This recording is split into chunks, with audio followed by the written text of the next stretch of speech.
9वीं कक्षा में गणित पढ़ाती थी। वो इतनी मोटी थी कि एक कुर्सी में नहीं समाती थी।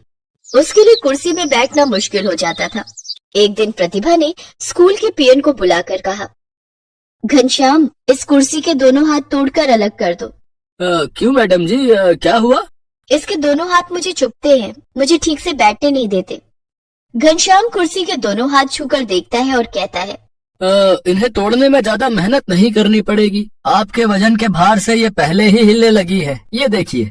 घनश्याम कुर्सी के दोनों हाथ हिलाकर प्रतिभा को दिखाता है और एक ही झटके में उन्हें तोड़ देता है। ये लीजिए मैडम जी, ये तो अलग हो गए। अब आपको परेशान नहीं करेंगे, आप आराम से बैठिए। घनश्याम ने इसलिए प्रतिभा की कुर्सी के दोनों हाथ तोड़कर अलग कर दिए थे ताकि प्रतिभा कुर्सी में समा सके। उस दिन जैसे ही वो क्लास में पहुंची, उसने देखा कि ब्लैक बोर्ड पर किसी बच्चे ने हम्टी डम्टी की तस्वीर बना दी थी। बच्चे उसे मजाक में हम्टी डम्टी मैडम कहकर उसका मजाक उड़ाते थे। ब्लैक बोर्ड पर हम्टी डम्टी की तस्वीर देखकर प्रतिभा भड़क जाती है। वो गुस्से में बोली, ये हम्टी डम्टी की तस्वीर किसने बनाई है? किसी बच्चे ने कोई जवाब नहीं दिया। प्रतिभा ने डस्टर से हम्टी डम्टी की तस्वीर मिटा दी। प्रतिभा जानती थी कि उसके मोटापे की वजह से बच्चे उसका बहुत मजाक उड़ाते हैं, लेकिन फिर भी वो अपना मोटापा कम नहीं कर पाती थी क्योंकि उसे खाने का बहुत शौक था। वो ज्यादातर फास्ट फूड खाया करती थी। स्कूल आने से पहले वो आलू के पराठे खाकर आती थी। लंच में वो मैगी जरूर खाती और स्कूल की छुट्टी के बाद गोलगप्पे, मोमोज और बर्गर खाना उसका पसंदीदा काम था, जिससे उसका वजन दिन पर दिन बढ़ता जा रहा था। लेकिन प्रतिभा का अपने मोटापे की ओर कोई ध्यान ही नहीं था, जिस वजह से बच्चे तो बच्चे, अब स्कूल की दूसरी शिक्षिकाएं भी प्रतिभा का मजाक उड़ाने लगी थी। अपने मोटापे की वजह से वो काफी धीरे धीरे चल पाती थी। वो देखो, प्रतिभा आ रही है, खाने की दुकान। मुझे तो डर लगता है कि इसके चलने से कहीं धरती न फट जाए। पता नहीं धरती माता इसका बोझ कैसे संभाल पाती होंगी। प्रतिभा जानती थी कि स्कूल की दूसरी शिक्षिकाएं भी उसके मोटापे का मजाक उड़ाती हैं, लेकिन फिर भी वो अपना मोटापा कम करने के लिए कुछ नहीं करती थी। एक दिन स्कूल में टीचर्स डे पर खास कार्यक्रम का आयोजन किया गया था। कॉमन रूम में बैठकर सभी शिक्षिकाएं आपस में बातें कर रही थी। मैं तो डिजाइनर साड़ी और पेंसिल हील सैंडल पहन कर आऊंगी। मैं तो लहंगा पहन कर आऊंगी और हाई हील पहनूंगी। सभी शिक्षिकाएं इस तरह से अपना लुक तैयार कर रही थी। प्रतिभा ने भी सोचा, मैं भी डिजाइनर साड़ी और पेंसिल हील सैंडल पहन कर आऊंगी। मैं भी इनकी तरह खूबसूरत दिखूंगी। हालांकि प्रतिभा ने न तो कभी डिजाइनर साड़ी पहनी थी और न ही पेंसिल हील सैंडल, लेकिन सुंदर दिखने की चाहत में उसने टीचर्स डे के दिन डिजाइनर साड़ी और पेंसिल हील सैंडल पहनने की ठान ली। उसी दिन शाम को वो बाजार जाकर अपने लिए डिजाइनर साड़ी और पेंसिल हील सैंडल खरीद लेती है और टीचर्स डे के दिन वो उन्हें पहनकर स्कूल जाती है। सभी बच्चे उस दिन स्टेज शो करते हैं और शो के बाद अनाउंस करते हैं कि आप सभी मैम से अनुरोध है कि आप सभी स्टेज पर आएं और रैंप वॉक करें। अनाउंसमेंट सुनकर सभी शिक्षिकाएं स्टेज पर आ जाती हैं। प्रतिभा भी स्टेज पर आती है। सभी शिक्षिकाएं रैंप पर कैट वॉक करने लगती हैं, लेकिन प्रतिभा जब कैट वॉक करने लगती है तो वो अपने मोटापे के कारण हाई हील सैंडल नहीं संभाल पाती है और स्टेज पर धड़ाम से गिर जाती है। ये सब देखकर सभी बच्चे जोर जोर से हंसने लगते हैं। प्रतिभा को बहुत बुरा लगता है। तब स्कूल की प्रिंसिपल प्रतिभा को उठाती है और सभी बच्चों को डांट कर चुप करा देती है। दूसरे दिन प्रतिभा जब स्कूल आती है और बच्चों को पढ़ाने के लिए क्लासरूम में जाती है तो देखती है कि किसी बच्चे ने ब्लैक बोर्ड पर हम्टी डम्टी की तस्वीर बनाई थी, जो कि जमीन पर गिरा हुआ था।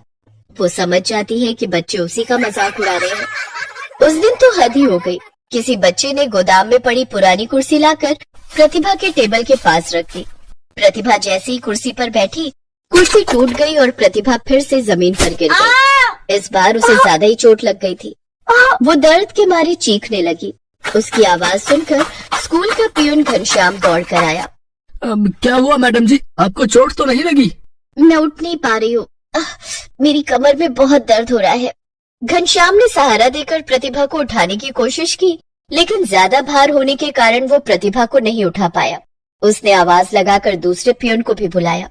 अरे रमेश, सुरेश, बिज्जू, अरे जल्दी से 9वीं कक्षा में आओ। अरे प्रतिभा मैडम को चोट लग गई है। सभी भागकर 9वीं कक्षा में आए। चारों ने मिलकर प्रतिभा को उठाया, तब कहीं प्रतिभा उठ पाई, लेकिन वो चल नहीं पा रही थी और उसे काफी दर्द भी हो रहा था। स्कूल की प्रिंसिपल ने फोन करके एम्बुलेंस बुलाया और प्रतिभा को अस्पताल लेकर गई। अस्पताल में इनकी कमर की हड्डी में हेयर लाइन क्रैक आ गया है। काफी वजन होने के कारण उसे ठीक होने में टाइम लगेगा। इन्हें अभी 1 महीने तक बेड रेस्ट की जरूरत है। Okay doctor. डॉक्टर प्रतिभा का इलाज करता है और उसे घर भेज देता है। प्रतिभा 1 महीने से भी ज्यादा वक्त तक बेड रेस्ट पर रहती है। बेड पर बैठे बैठे वो और भी खाने लगी, जिस कारण वो पहले से भी ज्यादा मोटी हो जाती है। अब तो मैं पहले से भी ज्यादा मोटी हो गई हूँ। बच्चे तो मेरा और ज्यादा मजाक उड़ाएंगे। मुझे कुछ करना होगा। इस बार टीचर्स डे पर मैं पतली होकर रैंप वॉक करूंगी। प्रतिभा प्रिंसिपल से कहकर कुछ दिन की छुट्टी और मांग लेती है। मैम, मुझे अभी डॉक्टर ने कुछ दिन और रेस्ट करने के लिए कहा है। कोई बात नहीं प्रतिभा, तुम पूरी तरह से ठीक हो जाओ तभी स्कूल आना। Thank you ma'am. प्रतिभा दूसरे दिन ही योगा क्लासेस ज्वाइन कर लेती है और अपने योगा टीचर से कहती है, मुझे जल्दी से जल्दी पतला होना है। आप कोई ऐसा योगा बताइए जिससे मेरा वजन जल्दी कम हो सके और मेरा फिगर सुंदर हो जाए। बिल्कुल मैम, मैं आपको वैसा ही योग बताऊंगा जिससे आपका वजन जल्दी कम हो जाएगा, लेकिन साथ में आपको अपनी डाइट पर भी कंट्रोल करना होगा। डाइट पर कंट्रोल? देखिए, अगर आप अपनी डाइट पर कंट्रोल नहीं करेंगी तो योग करने से भी ज्यादा फायदा नहीं होगा। अगर आपको अपना फिगर फिल्मी एक्ट्रेस की तरह बनाना है तो आपको कंट्रोल डाइट ही लेनी होगी। ठीक है, मैं कोशिश करूंगी। उस दिन से प्रतिभा योगा क्लास करने लगी और अपने योगा टीचर के बताए हुए डाइट को फॉलो करने लगी। लगभग 1 महीना बीत जाने के बाद प्रतिभा ने अपना वजन थोड़ा बहुत कम कर लिया था।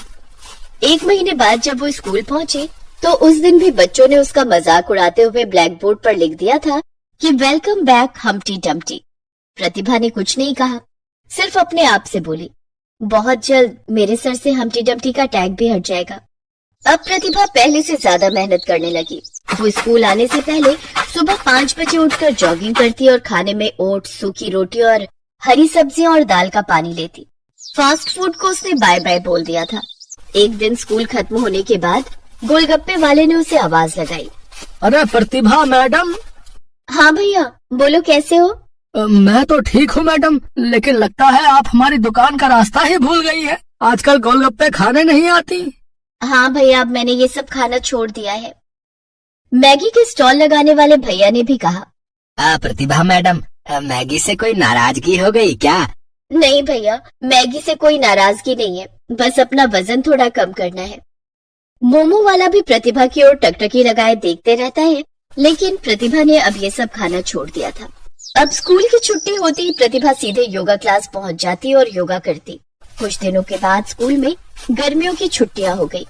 वजन कम करने के लिए मुझे अब और वक्त मिल गया है। इस 1.5 महीने में मैं अपना वजन काफी घटा लूंगी। गर्मी की छुट्टियों में प्रतिभा ने खूब पसीने बहाए और खूब जॉगिंग की, रनिंग की और योगा किया। वजन घटाने के लिए वो घर में झाड़ू पोछा भी खुद करने लगी।